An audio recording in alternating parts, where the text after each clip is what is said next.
Very, very rapid. As Group C had incorporated in Europe and the new regulations came in for the Sports Car World Championship, so Ipswich was where Jaguar concentrated, and this is on the edge.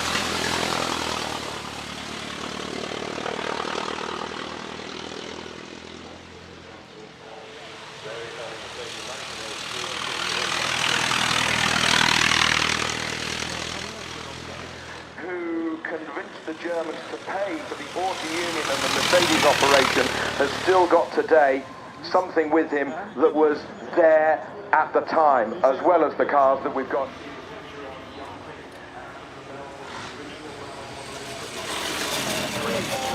The picture of the cars you see around the Nordschleife. And the street of the beat of the 1903 last year. So you should be able to have a go at that time. We're now in 1937. But with conditions that the supercharged eight-cylinder engine at the front of the car, it's dominated.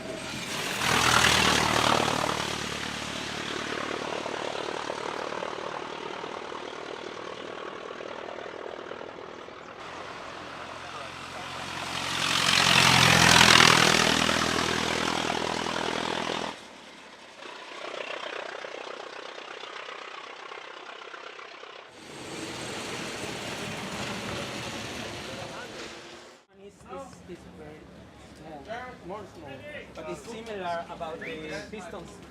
High. Is it more two-headed shape? That one had double spark in each piston. Right, okay. That's very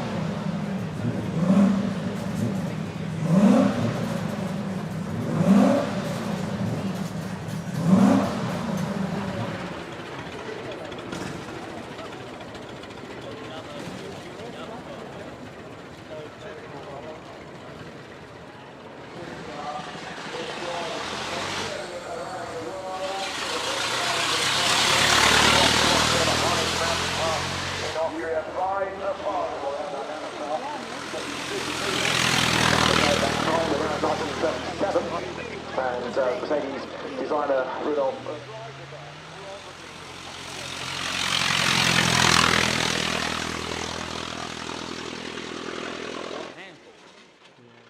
Configuration of bike as far as he's concerned, and the proof of the pudding was well and truly in the eating.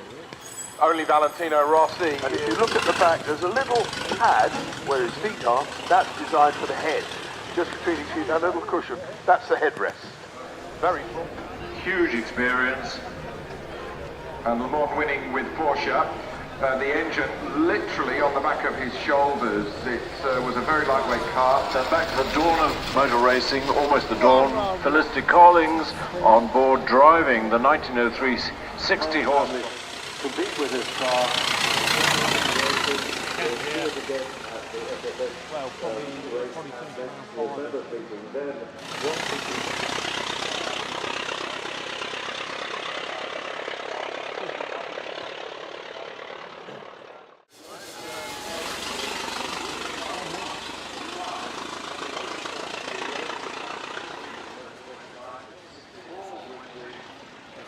the SFH trophy at Goodwood members meeting, and Felicity has no difficulty at all heaving this 60 horsepower Mercedes up the hill.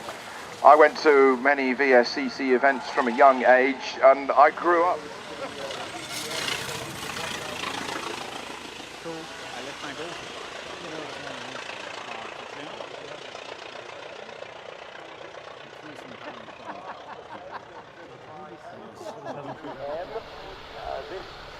This car today being driven by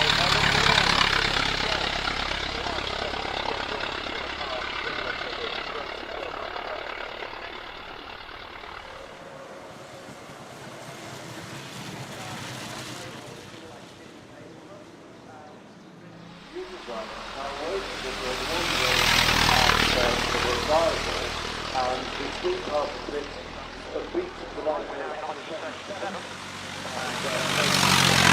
Rudolf Erlenhout, but with conditions that the supercharged eight-cylinder engine at the front.